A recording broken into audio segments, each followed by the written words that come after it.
What the heck are you doing showing up at the studio in a tuxedo? Well, you told me this was Dynasty Week. I loved that show, Dynasty. Oh, it was my favorite. John Forsythe and all those women, and beautiful women. I was hoping he'd bring Monica Colby with him. She's a peach, I tell you, a peach. No, not Dynasty, the TV series. Dynamic, nostalgic Dave Dynasty, the wrestling impresario. Wrestling? I didn't see any wrestling on Dynasty. Well, you wouldn't, because it's, when was the drama? Speaking of drama, will you please just make the introduction? It's the Outdated Wrestling Hour.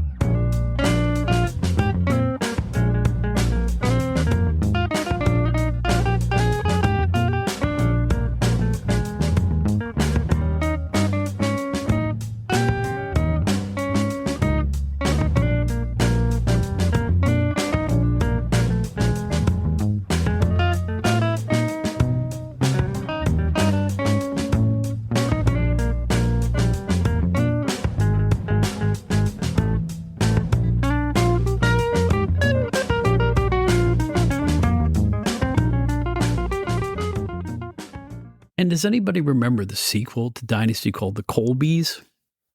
It's kind of cheesy. Rimshot. Hey, everybody. My name's Bob Smith. Hopefully you know it by now, and hopefully you're a fan of the Outdated Wrestling Hour. Thank you for listening once again. And speaking of Dynasty, this is a show I've been waiting to do for a long time. We've had a little bit of stop-starts trying to hook up. But Dave Dynasty is a guy I greatly admire for the work he's done on YouTube. He's been a wrestler, a manager, a promoter. He's done it all in the world of wrestling, and I want to find out more about what he's up to right now. And on top of all that, I want to find out more about him and thank him profusely for expanding my wrestling knowledge. As I'm saying these words, I haven't recorded the interview yet. We're going to do it right now. So please welcome the nostalgic Dave Dynasty. As I said in the introduction, I've been looking forward to having this gentleman on this podcast since I started it, because this fellow has provided me with a wealth of information, and he had no way of knowing that. But even as an old magazine writer, I had never seen Dick the Bruiser and Bruiser Bedlam. And he posted it on YouTube, and there's so many episodes there, and he's posted so many other things too. He has been a wrestler. He has been a manager. He has been a promoter. He is now an impresario who has a really good podcast called it's Wrestling Nostalgia, right? Just that simple. Yep. That's Love it. the title. It says it all right there. I love it. I had to come up with this corny title, but anyway, I am thrilled to have nostalgic, dynamic Dave Dynasty on the program. Hi, man. Nice to meet you. Yeah, you too. Thanks for having me on. Oh, it's my indeed pleasure. And I want to thank you again. This has nothing to do with anything, but even in my years with PWI, we would touch Bruiser's, Jerry Graham's Federation with tweezers. We didn't cover them a whole lot. I don't know if it's just that they felt that the market was too small or they couldn't get any play from it. I know they did some stuff on Mojo when he first started out, things like that. But after that, I don't recall anything. And in the years I was there, I know they were still running. I don't recall writing a word about them, but we did have them in the ratings, I think, in PWI periodically. Anyway, I never got to see the stuff. I was a tape collector and trader throughout my years at the magazine between 88 and 94, 95. And I would watch everything, but I never saw WWA, even the old stuff. Yeah.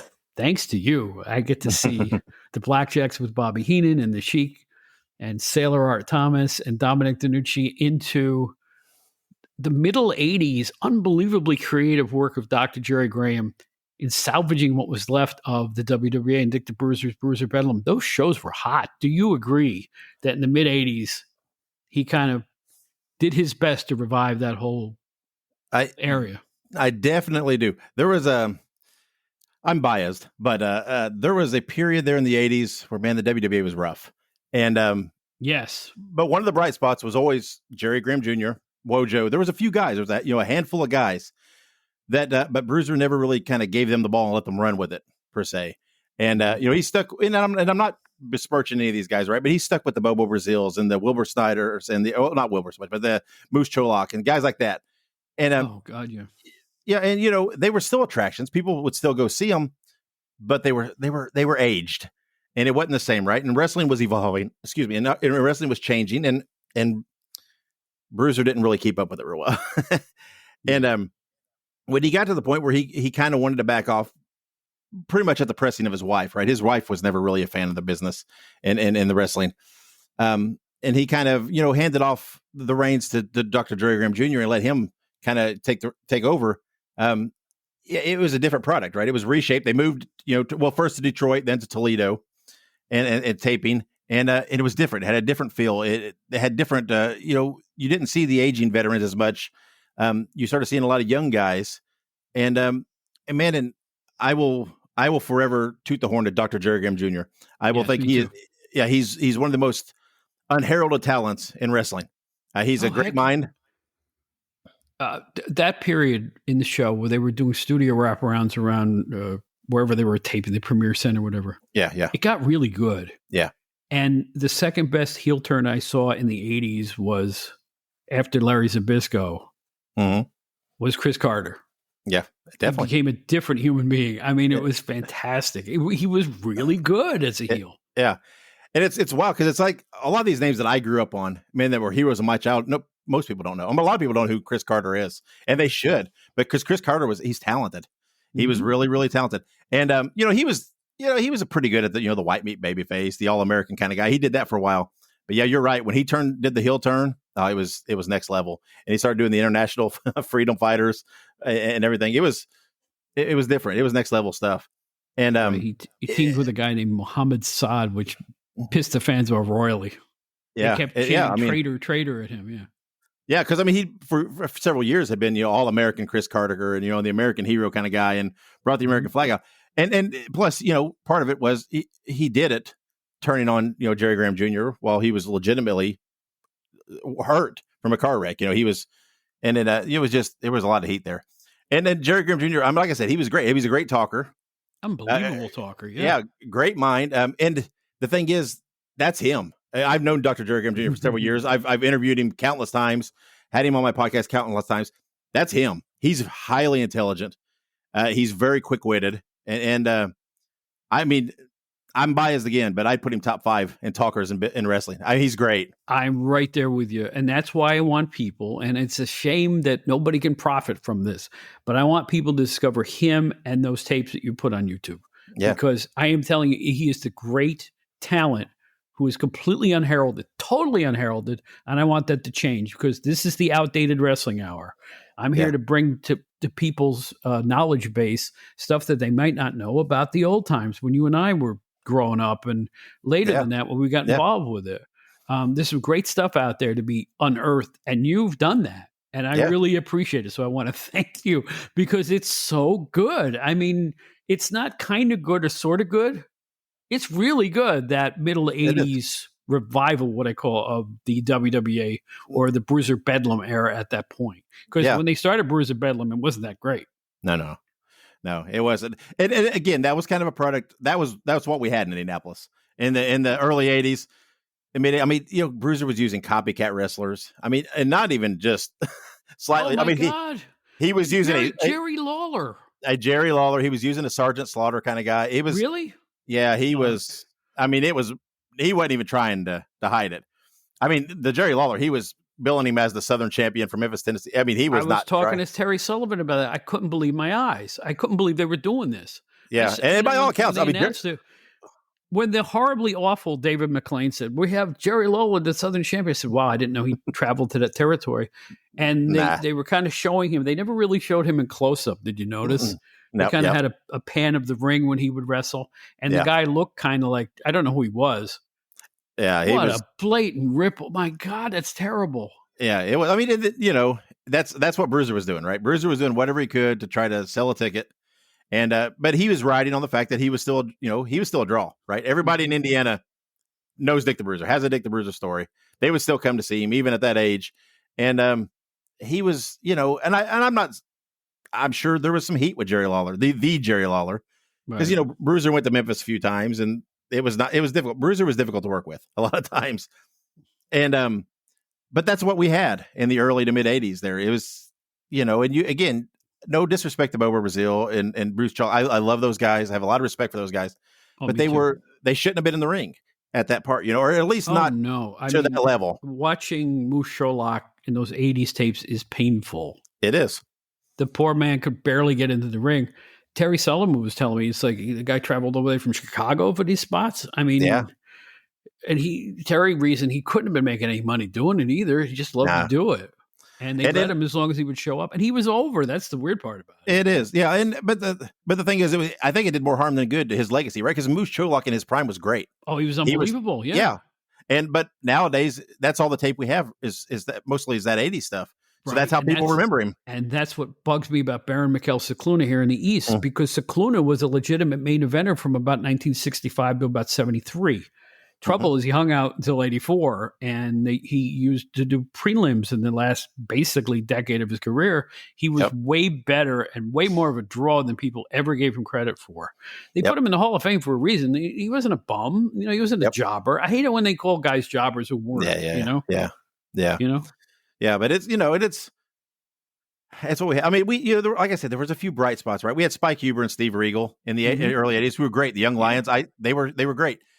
But, there was only so far that Bruiser would use some of those guys, right? I mean, and I understand in territory days, you had to use who you could trust and what it was. But I mean, Bruiser had this kind of trouble. I mean, he tried working with Jerry Jarrett in 82 and he didn't go along with the agreements with him and Jarrett, and that fell through. And so Bruiser was doing what he could to hang on. And but Jerry Graham Jr. had a completely different vision on it. And when he got some sponsors and some funding and moved their base of operations and did his thing, it was a new product, and it evolved, and it was great. I mean, they started Scott Rex Steiner, which was Scott Steiner, and they knew what they had, right? I mean, they put the belt. Word go. They put the belt on him, and I found that out. That was his first match, wasn't it? It was. Yeah, they put the belt on him. Or at least the first TV match, anyway. Yeah, TV match, and so they knew, right? Anybody could see this guy and know what he had, and especially. Yeah, that area. So, not to mention, he had a brother who was out there, and I mean, so they knew, right? So they ran with it. The only weak thing about Scott at that point is he was weak on the mic, but he was just starting out. He was just starting out. So you know what? We had Bob Backlund in the East who used to stutter and stammer, and people loved him anyway. So what difference did it make? He was great. Yeah. I mean, it's funny to see because he was very timid. It's complete opposite of what he became later when he got his confidence and experience. You wouldn't know that's the same person. You're right. No. It's like incredible. Yeah, but even at that, I mean, you knew he stood out, right? He was special, and he was doing 450s off the top rope and Hurricane. I mean, he was doing all that, some of that stuff, and it completely jumped out. Well, I think the original Frankensteiner was done from a standing position. Mm-hmm. Yeah. Before he decided to take it up a notch and go off the ropes. Yeah. But I see him doing a maneuver, and they couldn't even describe it. Terry Sullivan, who I love, by the way. That's he's a smart hire on Dick the Bruiser's part, too. Yeah. Yeah. You know what? I always considered him, I used to call him the Kid because I first saw him on the Sheik, and he was just a kid, Yeah. Yeah. But he was almost like Gordon Soley, and when all hell was breaking loose in the ring, he'd keep his calm and describe what he saw. And he was really good at that. He's a really good wrestling announcer. He is. Yeah. I mean, he gave it that legitimate feel, right? He called it more like a sport. And I like that. That's me, and like I said, they would have Bruiser there a lot. He would give the color and give it a little flavor. But like I said, at this time, they were pulling the highlights, right? The guys that you like, the El Brasaros and some of these guys that were more modern in their approach. And he was using those guys and it was a totally different thing, and it was fun. But that early period, it's like in between the McLean thing and the early Premier Center tapes with 8 different hooded hangmen, and it was wild. They had Bracero, they had an aging Moose Sherlock who they were pushing as the main eventer, and tag teams who really weren't all that great. I won't mention any names, but they were feeling their way, I think, at that point, even though the show looked really good. Yeah, yeah. But when they brought in that sponsor, that was a big deal for them. That beer distributor guy, he really put a nice sheen on the show, I thought. Yeah, I mean, it was Miller Lite. It was that local distributor for Miller Lite, and it was Sam Botek is who it was, and that's a big deal. That's some money back in you, and it's given that production and I mean, there was a lot of good things come out. I mean, they did a thing with Leon Spinks later, and with Wojo and Leon Spinks, and there was just a lot of factors. They took some. They just went a different direction. I mean, Wojo would do the $10,000 challenge with people out of the crowd, and which still blows my mind. Unbelievable. Yeah, I mean, I can't imagine a state athletic commission would allow that to happen, but they did. yeah. Well, yeah, that's wild. But I mean, no one's going to get over on Wojo. I mean, Wojo was legitimate tough. I mean, he was 1980 Olympic qualifier and everything. I mean, no one was going to get over on Wojo. No. And if Wojo had the desire, I think he could have gone a lot farther. But he didn't. He wanted to stay close to home. He had a family, and he did his thing. Great Wojo is one of another talent that a lot of people don't know about, and he was great. He was good. He had a legitimate, I don't know, barroom brawler wharf look. You know what I'm saying? He just looked tough, and he was tough. You could tell. He was, yeah. And he didn't. And he seemed legitimately mean. He didn't even have to try. He just had that countenance about him. Yeah, I mean, we all know it's a work, but he looked like a mean guy. He really did. Yeah, I mean, well, he had the amateur background, right? I mean, he was, an NCAA champion. He was like I said, he qualified for the Olympic team in 1980, which we boycotted, so he didn't get to compete. Right. But lots of stuff with the Pan Am Games, different things like that. He was legit, and he wasn't a talker though, right? He was quiet, but that's why 90% of the time he was paired with Jerry Graham Jr., right, who did the talking for him in a manager role, and it worked. It was great. And Graham was a great manager and he used to have a Roddy Piper-like segment on the show. I cannot extol the virtues of Dr. Jerry Graham Jr. enough. Yeah, me too. And, I mean, he got a cup of coffee in the WWF for one tapings. Oh yeah, Terry Silver was telling me about that. They told him to just go out there and don't do anything. Yeah, they gave him some weird name, Mad Dog Markov or something. Manigoff, I think it was. Oh yeah, Manigoff. That's right. Yeah, and put him with John Studd and a couple other. I can't remember who else it was. A couple other guys, and it's up on my channel. I have his WWF appearances on my channel. Yeah, right. And they just didn't let him do much, and didn't turn him loose. And what a waste. But you know what? I don't understand why even a WCW or any organization wouldn't want a guy like that. Yeah, because he could help out behind the scenes too. He knows what he was doing. He's got it in his blood. He had the legitimate foundation with the real Dr. Jerry Graham Jr. So yeah. And people think that was a work. It wasn't. He teamed with Dr. Jerry Graham Sr. Yeah. I mean, in that day, as again, it's a bad reputation, right? Because a lot of people were just taking the juniors and just taking the names. But there was a lineage there. I mean, he was legit tied to Jerry Graham.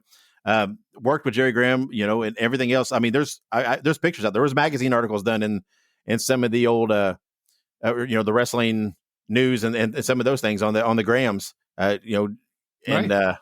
when he was first starting, it's legit. It was given to him by Dr. Jerry Graham. It's not photos of the two of them together. That's right. Yeah. It's, there's a lot of juniors out there who just, kind of take the name, and it's always been the way, but Jerry's not one of them. I don't know if you've ever heard of the promoter Mark Tendler here in the Island area, who would put out Bobby Piper on his cards and Mitch Martel and Wild Samoans, and they weren't even remotely Samoan. And very Jack Pepper. The magnificent LaRocca. I mean, Mick Foley wrote about it in his book. I think he was a Samoan once. So it's like he'd book anything in a high school gym. You know what I'm saying? Yeah, wrestling's wild. It is wild. Yeah, Jack Pepper. Bruno San Martino. Yeah, just good gravy. Well, let's talk about you.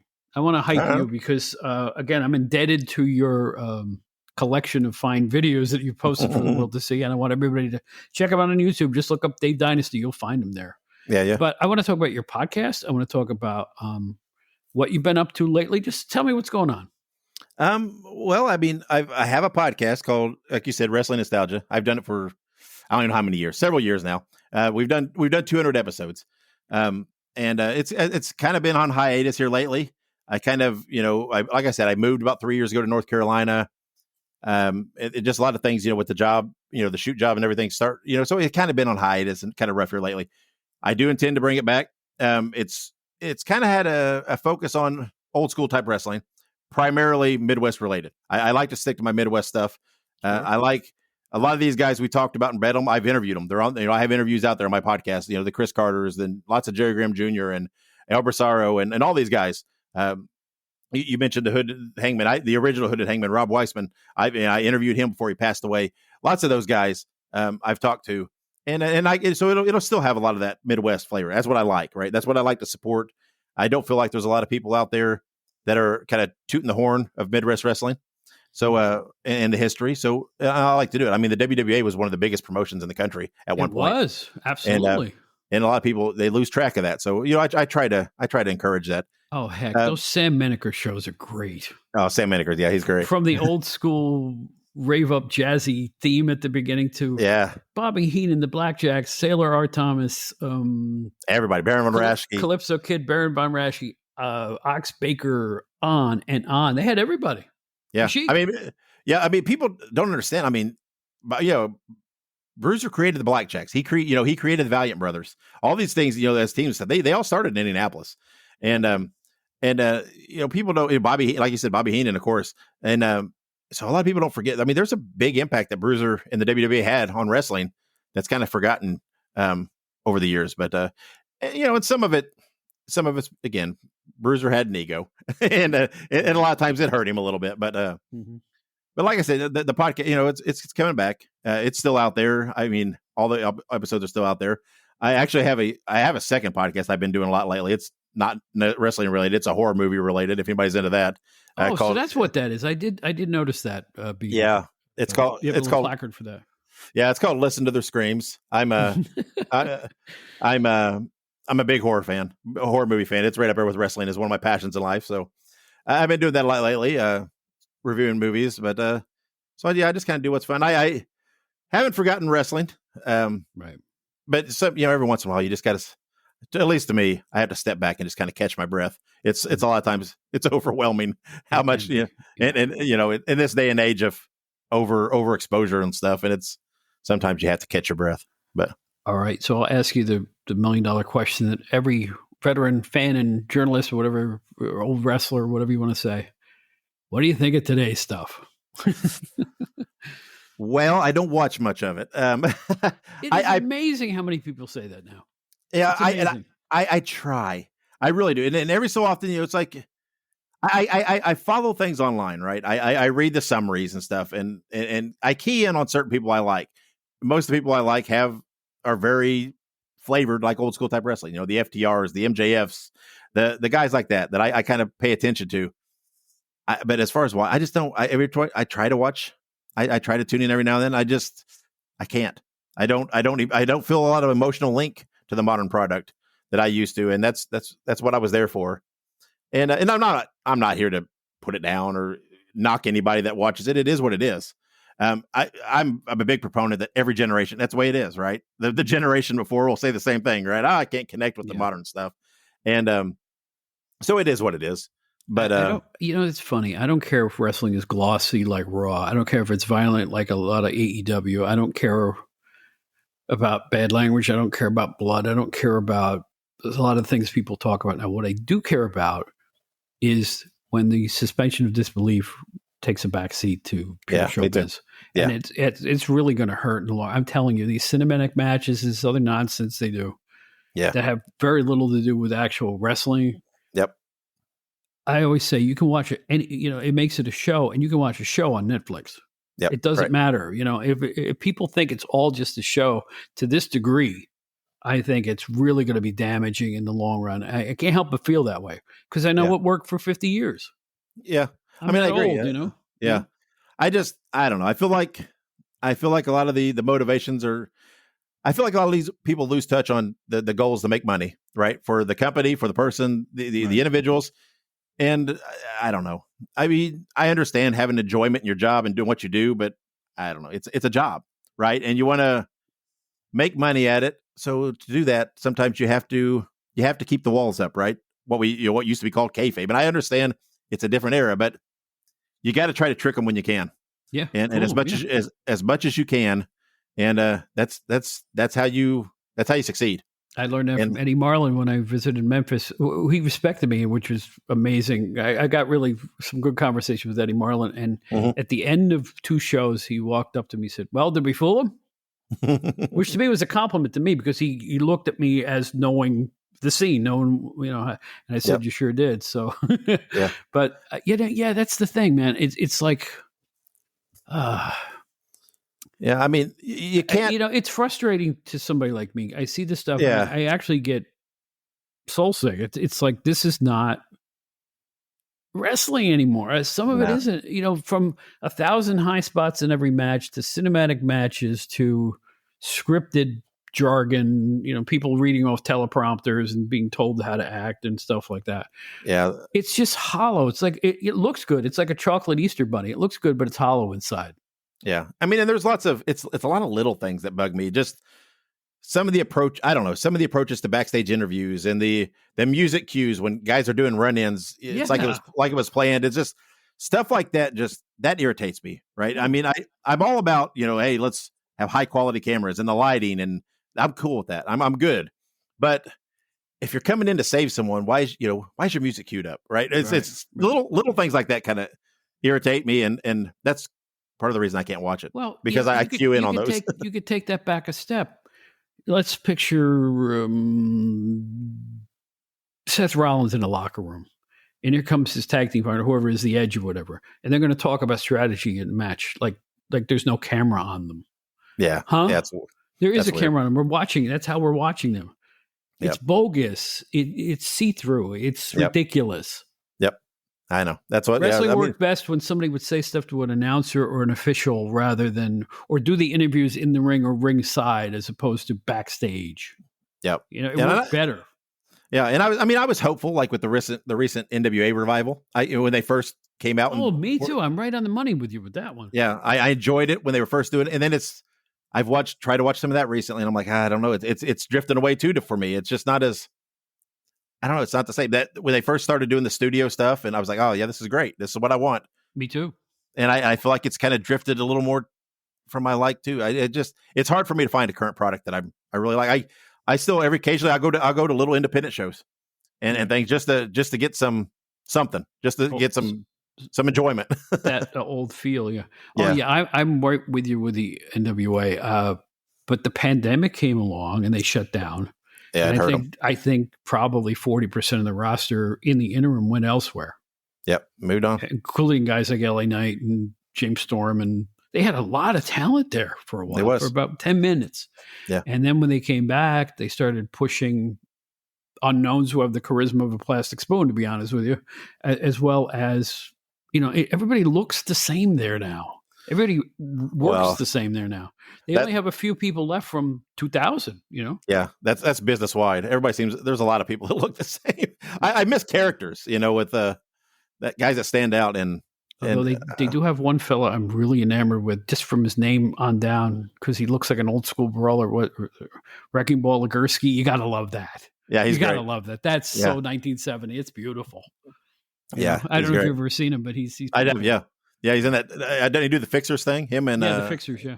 Mm-hmm. Yeah, they're good. The one guy, I can't remember what's his partner's name. He did a lot of Ohio Valley wrestling there for a while, which I got when I was in Indiana. So I saw a lot of, I can't remember his name. Oh, Jay Bradley. That's what it was. That's right. Yeah. So listen, I'm kind of rooting for Billy Corgan, but I don't understand. I just saw a headline from him on some website that said, I'm going to book this the way I'm going to book it. And I'm like, well, if people are telling you they're not enjoying it, why are you being headstrong? Yeah. It's odd to me. Yeah. I really feel like, I don't know. There's a place for someone to give a true alternative, something different, something that's not so modern.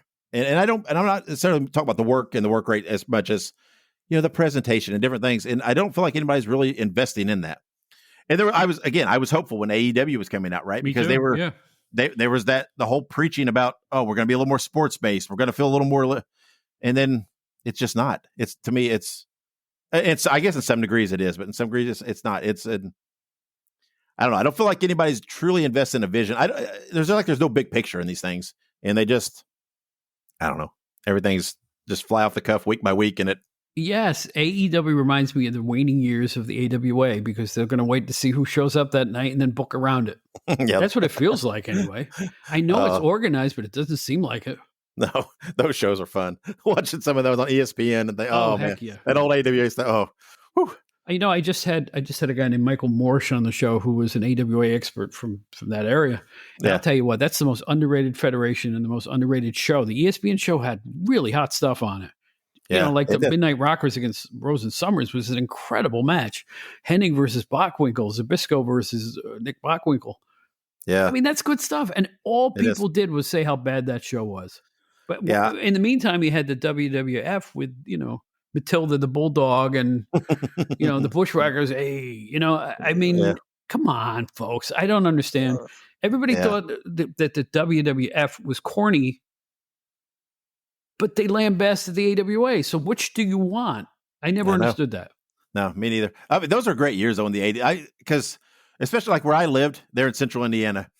I mean, at that time, I could still getting Bruiser stuff out of Indianapolis, right? And but I could get the Louisville broadcast of Memphis stuff.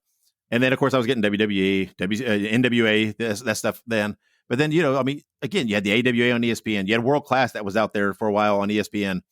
And there was just so much out there. And but everything felt different, right? Everything had its own flavor, its own approach, and it didn't all feel the same. And that's what I mean. I liked it all for different reasons, right? I would consume anything, but it's like I turn on something and it all feels the same, right? Nothing has its own unique flavor anymore, right? I know it seems to all be shot out of a cookie cutter somehow. Yeah. So I mean, that's what I miss that, Yeah, I know what I miss. When I was with PWI, we had a lady in Atlanta. Joe Pedicino in the 80s and 90s had a 6 to 8 hour wrestling block every Saturday night. And she would send us the VHS tapes every week. So I got to see Jim Cornette's Smoky Mountain, Continental, Mario Savoldi's thing in the East Coast, other federations, a little federation in Georgia that was done in the studio. I mean, it was great. Yeah. I watched those tapes, everything except the WWE B show that was on that thing. And I think they had an NWA show too, which was a B show. But the independents that were on there, it was like heaven sent. Because I used to write articles based on what I'd see for those shows. Yeah. Because back then when we were doing the magazines, we could still inform people of territories which were dying, but they were still there. Memphis too. Memphis was on those tapes. Yeah. So how good was that? I mean, I'm with you. I used to enjoy all of it. All of it. Yeah, yeah. And then I remember as a kid, we'd go on vacations, on trips, and anywhere we'd go, one of my first things I would do, I don't care what we were there for or what we were doing. One of the first things I would do is, is there any wrestling on TV in the local area, right? Anything small that I could catch while I'm in this area. And then later, that grew into tape trading and everything else and meeting people around the country to trade stuff with. And I don't know. I miss that where it's like no matter where you went, you could find a little local access wrestling show. And that was, some of them were, of course, they were low budget. They were crazy. They were whatever, but they were fun, right? They were enjoyable. Sure. And again, at that time I could watch anything and I could pick something I liked out of it, right? There was something that I was like, oh, that show was, I don't know, but there was that guy or that match or that interview. And I don't know. I have trouble relating to that anymore. Well, you go back as far as I do. I remember it's around 1980. VCRs were newish. Mm-hmm. Yeah. And Pedro Martinez, who used to run the NWF in Cleveland, had a library of tapes, and he issued them on VHS. You would pick out what shows you wanted. Yep. And he'd send them to you. And I had never seen the sheet because it was territorial back then. Yeah. So I remember filling out my order and just anything that said the Sheik on it, I checked and sent away. And it wasn't cheap. Those tapes weren't cheap back then. No. And I'll tell you what, it was like being let out of jail because I got to see the territories I was never able to see. And then later on, as people started to trade Japan tapes and Memphis tapes got traded a lot. I remember that. Yeah. So it was like getting let out of jail because you didn't have to watch Matilda the Bulldog. You could see, New Japan or Jerry Lawler and Brian Christopher, or whatever you wanted to see. Jeff Jarrett, all that stuff. Yeah. I mean, I was fortunate too. I mean, my parents were always hip on this. We got a VCR pretty early on. We had, an old Betamax. So I had one and I was recording everything off TV. Right. And me too. I mean, wrestling, movies, anything, so that I'd have it where I could rewatch it anytime I wanted. And then when the big satellite dishes came into effect, I mean, my parents got one and it was the big, I don't even know how big they were, 10-foot things in the yard that would move. And yeah. And I would get something like that. And suddenly, I'm scanning through stuff and looking at stuff. And I came across Lucha Libre and I was watching Lucha Libre at an early on and stuff that I didn't know what it was. It was weird because, they had octagon rings and these odd rules and different things. And I knew it was wrestling. So I was watching it. And but it was always a mission to seek this stuff out, do that and go to the newsstands and find the magazines and different things. It was like anywhere I went, I was trying to seek out something wrestling related. Right. And I'm with you. And when you found it, like on cable, I remember the Financial News Network used to show oldies wreshling. Yeah. Oh, yeah, wow, where's this coming from? yeah. And then when I moved to New York area, I'm originally from upstate New York, and I moved to New York City around 81, 82. And I got cable, and all of a sudden, there's the World Wrestling Council on the Spanish, TV stations. Yep. Oh, it was like being let out of jail. I loved it until, of course, the Brody thing, and then I vowed I would never look at it again. I never have. Yeah, that thing really cheesed me off. I could not cotton to the entire organization after that. Yeah, I mean that's how I came across ECW when it first started. Just scanning through the satellite in the middle of the night and coming across. Well, I don't even know what it was. Some one of those East Coast sports channels. Yeah, I think it was on the MSG network for a while. Yeah, one of those. Of all things at like midnight on Saturday or something, or 2:00 in the morning, something crazy like that. I had no idea what it was. I'm like, what is this? And I was hooked from there. And that's the same thing. Like you said, the MSG network, the Spectrum, I think Spectrum was aired on a channel. That stuff out of Philly, back in the old WWE, back in the early 80s. Well, I was watching all that. That MSG cards were on HBO for a while. Yeah. Oh, yeah. I mean, cable really opened wrestling up, and they all the promoters started shitting bricks because they were afraid that it would create, maybe they'll like this better than our stuff. And we've been promoting here for 30 years, but you can flip your TV dial and watch New York. Yep. And I know the promoters didn't really know whether, should or go blind, because it's like anything that was foreign to their fan base, they looked upon as an enemy at that point. Yeah. So it was a really hairy, whoever conquered cable survived. Yeah. And I mean, everybody always craps on Vince about that, but someone was going to do it. There was going to be, if it wasn't Vince, somebody would have done it. They would have went national. I mean, Bill Watts had eyes on it. It was going to happen. I mean, what Southeast, was it Southwestern that was on USA Network? Yes, they were. That's right. So, So, I mean, Vince has his faults, and there's a lot of things he did that I don't like, but if we're being real, these promoters would have done it themselves if they given the opportunity. But I give him credit for being successful with it, because if you go back to the mid 70s, like I do, Eddie Einhorn, the IWA, he legitimately wanted to take that national with his Jack Reynolds and Tex McKenzie and Bulldog Brower and Mil Mascaras and Ivan Koloff and Victor Rivera, and on it. He had a big, and I love that show. I really liked that show, because the first wrestling show I ever saw was the old NWF. For some reason, they promoted in Albany, even though they were based in Cleveland. Yeah. But they promoted in Albany, New York, which is where I was. So I got to see Ernie Ladd, the Mongols, and Abdullah, and people I'd never seen before. And the name of the show was Championship Wrestling with Johnny Powers, because he was an investor or something. You know how it works. Yeah, yeah. And but that was the first wrestling I ever was a fan of. So when the IWA came along, they had a very similar vibe to the wrestling. So I love the IWA. I don't know if you've seen the tapes, but yeah, I've seen some of it. Yeah. What did you think? Did you find it enjoyable, or? Yeah, I did. Yeah. I mean, again, there's anything from that. All of it I like. I really cannot. Too. I can't say. It's weird. It's, I mean, everybody's got their favorites, right? And everybody's got the parts that are, or territories or shows or whatever that are nostalgic to them personally, right? I mean, I understand not everybody's going to gush on WWA as much as I would, even the bad stuff, right? Because I grew up watching that stuff. And that was my tune in on Saturday, Saturday on the weekends and stuff. And I get that. But I watched anything and everything that I could get my hands on, and I liked it all. And then to me, I was a wrestling fan, and I would consume everything I could get. And me too. And while I had my favorites, I loved it. If there was two guys in a square ring, I was good. Me too. Yep. Fans of our age, I think, are like that. Yeah. And you know why? Because professional wrestling was a flavor that the flavor didn't really change all that much from New York to Los Angeles to Chicago to wherever to Indianapolis. It was still pro wrestling and had that vibe to it. The state athletic commissions and the old referees and, the smoky arena with the one cleat light over the ring if you went and saw it live. It all kind of had the same feel. Yep. Boy, do I miss it. Me too. I miss being a kid, seeing my first matches. And I really miss it. I just miss the vibe. I miss the flavor. I do too. And again, I know, and I know with social media, it's a whole different thing nowadays. But man, there was something so magical about discovering something for the first time, whether it be a show on a channel that you didn't know existed, or a new magazine on the newsstand, or thumbing through those magazines and a talent that you didn't know or an area that, you know, you weren't familiar with, and just happening across something. And, you know, I mean, like when I was a kid, we'd go to flea markets all the time and things. And I stroll through half paying attention. But if I found a booth that had a box full of wrestling magazines, I mean, it's like I hit the lottery. And, I mean, you just can't, I don't know. You can't recapture that feeling of stumbling across something, you know, and something you're so passionate about. Dude, my first newspaper job, I was a newspaper reporter before I started everything else I've ever done. And I was in a small town called Catskill, New York, in upstate New York.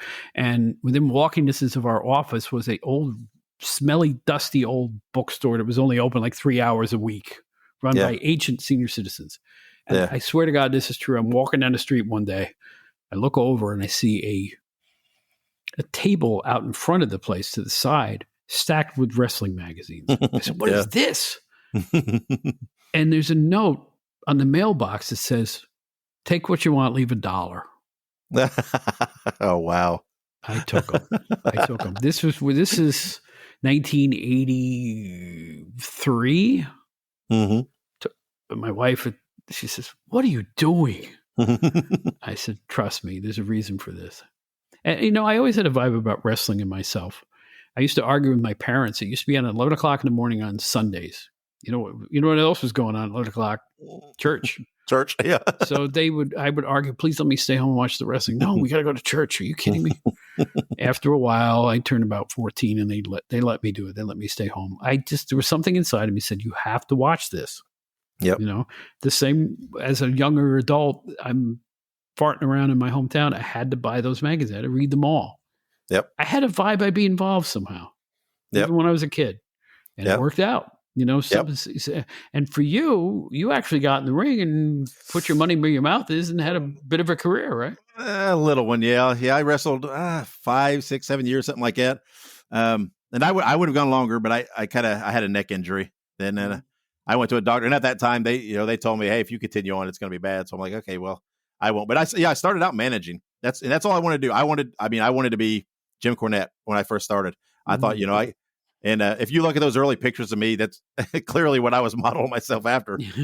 And that's all I want to do. And then it was one of those deals where it's like, you get a little heat, right? You're the Hill manager. And one night they're like, okay, we're going to throw you in a battle royal, right? Because that's going to be a good thing. And to get you heat, we're going to have you win. Right. And then it's like, so you get in there, you do a little bit of it. I'm like, man, I want to do more of this. Right. So I started training with the guys and getting in there before shows and stuff. And I eventually transitioned over and started wrestling. And it was just small stuff there in the Midwest, right? Lots of, little promotions, all over the Midwest, Indiana. I went, Chicago a few times, things like that, but nothing major. And, but I didn't care. I didn't care if there was 5 people, and I've wrestled shows with just 5 people, and whatever else. I didn't care. It was a rush, and it was so much fun. And, I never had aspirations that it was going to be anything huge, but again, I was your weekend warrior guy, right, at that time, and it was a different era, right? I was making videotapes and sending them out these little promotions, trying to get booked on little crap shows in the Midwest, and it was a totally different thing than now. But and then, like I said, when my neck happened, and I couldn't really do anything, and I thought about switching back to management, but I can't take anything, right? I can't take a bump, I can't do anything. What's the point? I thought, well, I'm gonna start running my own shows. And I'm going to stay involved, and I did. I ran shows in the town. I've done that many times over the years for stretches, and I really like that. I really like being on that creative side, but it's just so much work. It's such a commitment that it's such a fickle business. So it got to the point where it's like, okay, I need to step out, and then I thought, well, but I don't want to get out of the business completely, right? I'm going to stay tied to wrestling. I want to stay involved. And that's when I thought, well, I'm going to switch over. I like to talk. I like to tell stories. I like to, hear people's stories. Well, I'm going to do this podcasting thing. And I feel like that's kind of my niche. I really enjoy it. You say you're up to over 200 episodes at this point. Well, we've done 200. Yeah. We just did the 200th a few months ago. That's remarkable. Nice job, man. Yeah. That's excellent. Yeah. Yeah. I mean, I love it. It's fun. And then, you try to get direction. When we first started, we didn't have direction, right? I was just doing whatever. Anybody I could talk to, I was just doing whatever. And then I thought, you know what? It's kind of swings back to that WWA Bruiser battle. Like, no one knows of these guys, right? People aren't familiar enough. I'm going to interview these guys, right? I'm going to talk to these guys and let them tell their stories. and try to get them some exposure. And so that's what I kind of do. That's where I kind of became known as the WWA guy, the WWA podcast. And that's why I want to thank you from the bottom of my heart. You opened up a new, wrestling federation I had no access to before this. If it wasn't for your posted videos and your podcast, I never would have heard of this stuff. And I worked for a wrestling magazine. We just didn't cover them. Yep. And so, and to be able to contact Terry Sullivan, who came on the show gladly, and I said, listen, you guys really did good work. And he was very appreciative of that. And the thing that him and Dave Dynasty are doing on YouTube also, those little biography shows. Yeah, those are great. They're fantastic. Yeah. They're both great guys. They are so good. And it's guys like that help me, I'd meet these guys and I talk to them and they're like, everybody was always, you should talk to this guy, right? Talk to this. And I'm like, oh, well, how do I get, where's he at? How do I get in touch with him? And it's just, a network started, right? Where I'd interview someone and they'd put me in touch with other guys. And eventually, it's just how it kind of grew. And they're all so helpful, right? All these guys that were knee deep in the trenches of the WWA and Bedlam and all, and Drayson in Detroit and different things.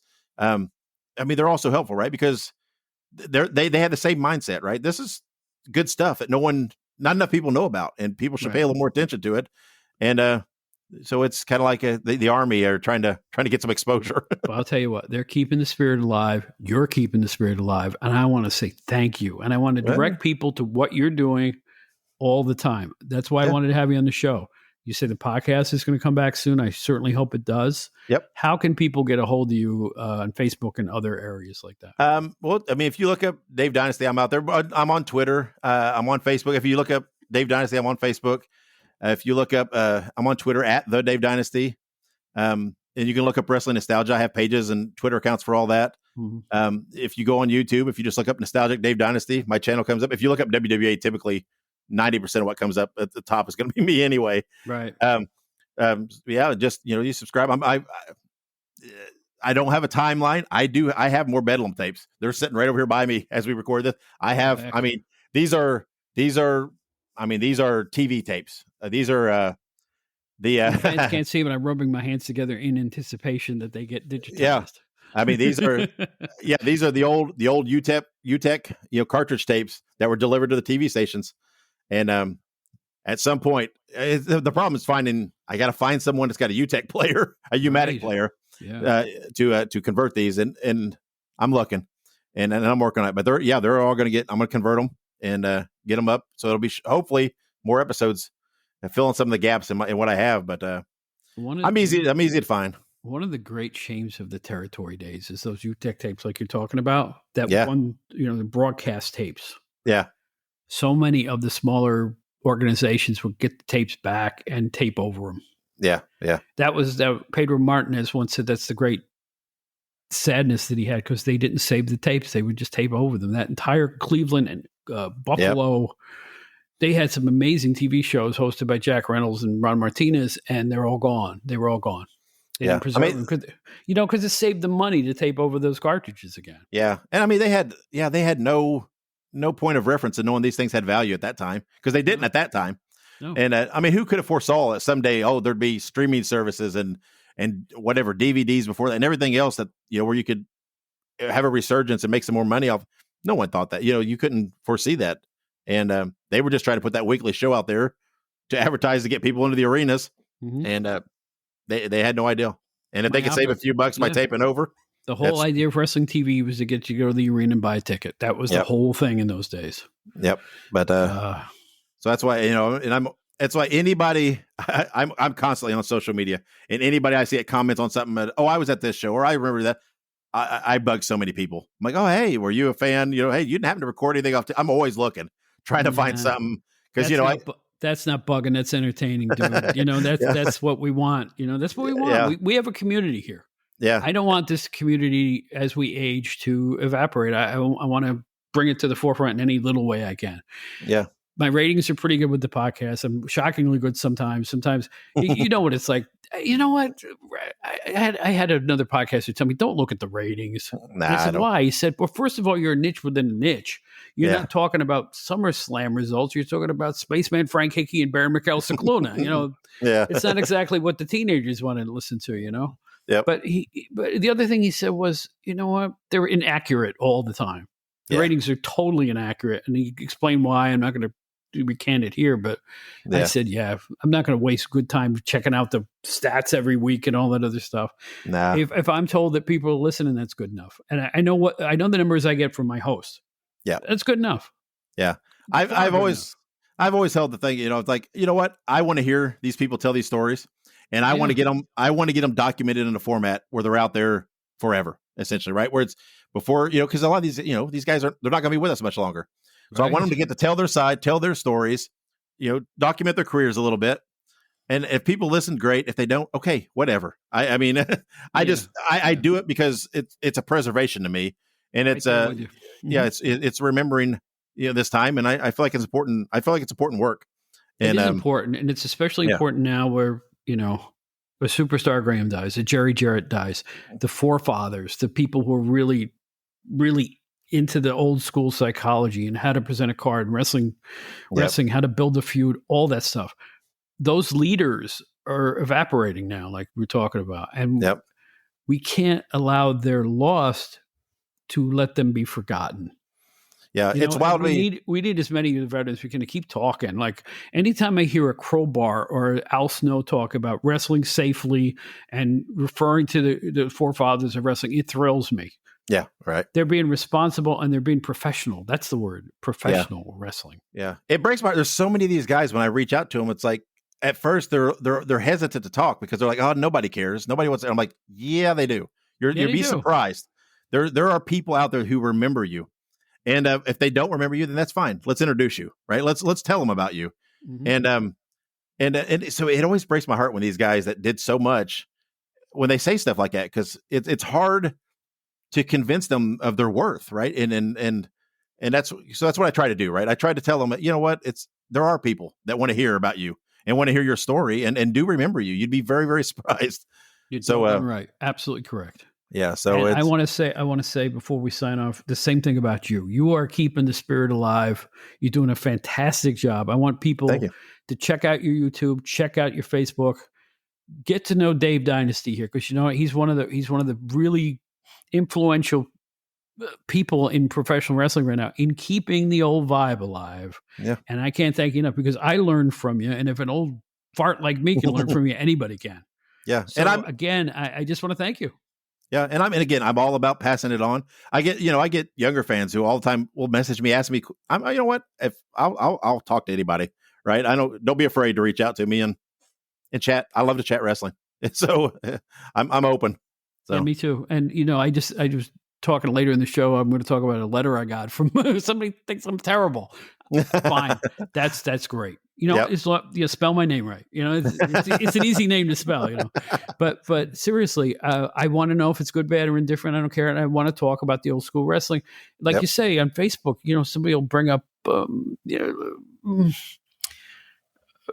Chris Carter or somebody like that. And they'll go, oh yeah, I remember him when he turned heel. Wow. And then you start to exchange memories and the years melt off of you. The next thing you know, you're a young person watching that black and white TV, enjoying those matches. Yep. What's better than this? I mean, it's talking to you. I feel like I'm 25. Yep. It's like, it has that effect on you. Yep. No, that's absolutely. That's what you said about watching the current. I don't watch current. I don't get excited about it, but talking about this stuff, I do. Right. I feel that nostalgia and I feel that love that was there. It's been there for 40 years or however long it's been for this sport. And that's how I stay in touch with it. There you go. Ladies and gentlemen, I've been legitimately proud to have Dave Dynasty on this podcast. Find him on YouTube, find him on Facebook, follow this man. He's got more tricks up his sleeve. I can smell it. I think the best is yet to come from Dave Dynasty. Dave, I can't thank you enough, man. No, it's all my pleasure. Boy, I hope you had as much fun listening to that interview as I did doing it. What a blast. Dave Dynasty, everybody. What more can I say? Check him out on YouTube. Check him out on his podcast. Check him out. He deserves your attention. In any event, I want to explain one more thing before I sign off for this episode. I got a letter from somebody, and I'm going to let them remain anonymous because they didn't want their name used on the air. But they took issue with me for being what they called in the letter, quote, Joe Happy, and not pointing out the flaws with professional wrestling, the problems, the controversies, on and on.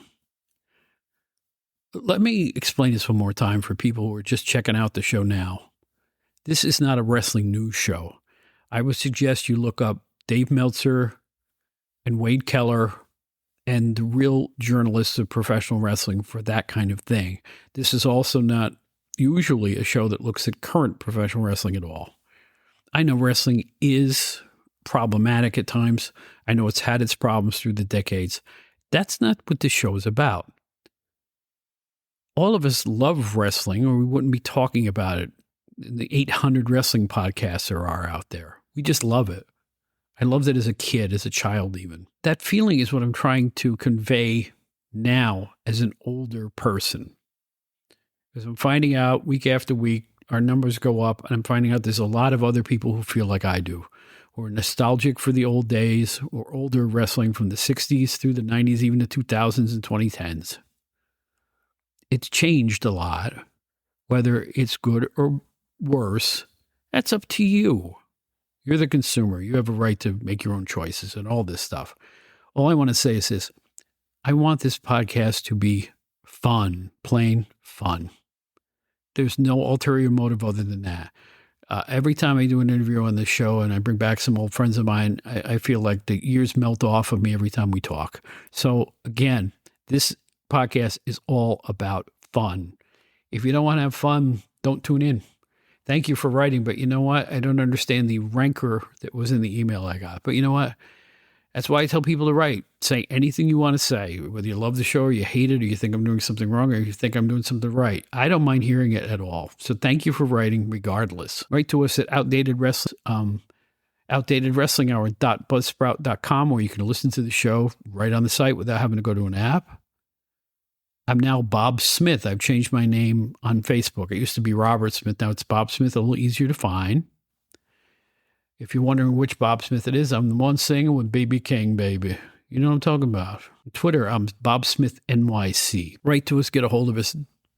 Please keep listening to us. We appreciate the numbers we've been getting. As I've said before, if I never get more successful than this, I'm happy. This has been a wonderful experience stepping out on my own doing this, and I hope to be doing it for a long time to come. In honor of Dave Dynasty, I'm going to quote Dick the Bruiser from way back. I don't remember where I saw this quote, but I know I heard him say it. The Crusher is the best partner a man could have.